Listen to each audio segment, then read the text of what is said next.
Simon Easterby has come down and braved the cold.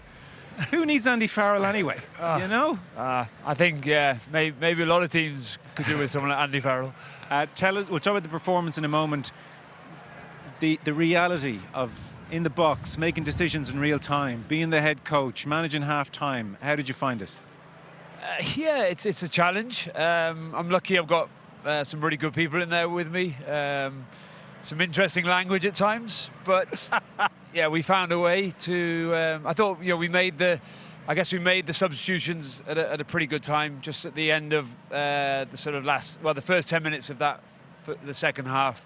I think that was the right time, and obviously they came on, and in particular, a couple of them came on and made a real impact. Yeah, good and bad. Tell us about the Irish performance. What did you like, and what less so? It was tough. I mean, chatting to the lads, it's a Six Nations opening game against England in Dublin. It's not going to be easy. I just think we had to grind it out. We had to find a way.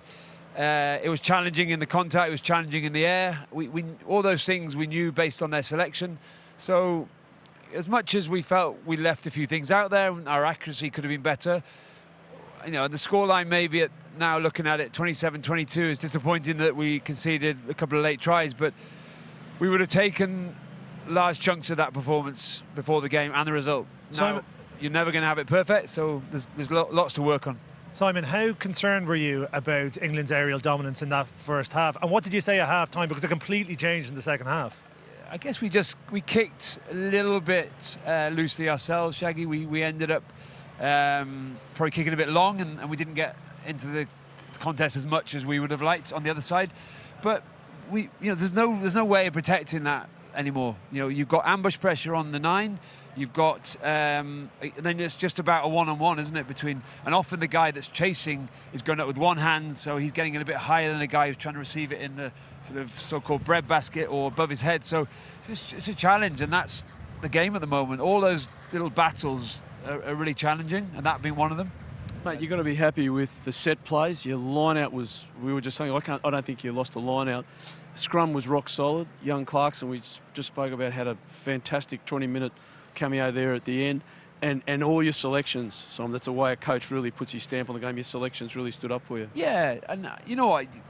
I said this in the week. We could have selected 4 or 5, 6 different players to start and to bench, and I think we trusted what we selected based on a number of factors. The line-out had been one of them, and that delivered really well. But we had some really good quality set plays that Paulie and Goody had that we felt like we could break them down early on in the phases and not have to work too hard. But yeah, like I say, I think we'll be really happy with some elements of it, Matt, and then other elements we'll need to go back and take a look at. But in general, the set piece was good. Simon, an interesting dynamic at the moment in that Leinster bulk suppliers and Jack Nienaber's implementing very specific style of defence which hasn't been the Irish way. So I could see how you are in conversations with Andy, might be thinking, well, might be tail wagging the dog, but do we have to bring a bit of that in because this is what the players are living with day in, day out? Did you think about that, or talk to us about that dynamic, because it's a new one for the team? It's not new because we've had it in the autumn, we had it in the summer, so that transition for certain players has been there for a little bit of time, but there's lots of things that we can take from what they're doing as much as when they come into camp, trying to get on the same page and doing things our way, and that's both sides of the ball. It's attack and defence. So every province has a slight variation to what they do in attack and defence. We just got to try and marry up as much of that as we can and make sure that things don't fall through the cracks and there's no grey, that there's real clarity, and that at times defensively we were good, at times we got broken a couple of times and it was disappointing, but those are things we can fix. Simon, how much do you see yourself as just continuing on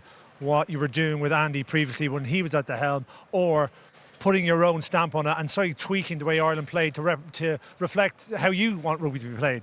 Yeah, I think there's an element of both, Shaggy. I think there's an element of us doing things our way, which has been for a couple of years better, but also trying to evolve as a team, and we have to, because sides get worked out. They start defending against the certain ways of playing more often. They get used to doing that. So we have to evolve. I thought like I said, I thought our set piece was good, and I thought some of the plays off the back of the set piece were excellent.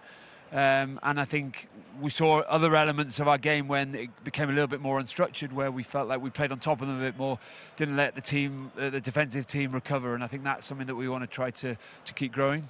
Well, listen, we all have coats, and you don't. So there you go. And I'm very skinny these days. Yes. I hope you take a moment to go, ooh, head coach, this is a big day, proud day for the family. Did you get time to do that? It's not really about me, is it? It's more about what the team have done today in the first round of the Six Nations, and it's importantly we got the 5 points. Well, congratulations and best of luck for the rest of the championship. Simon, Thank you, guys. Well done. Well done, Simon. Well done, mate.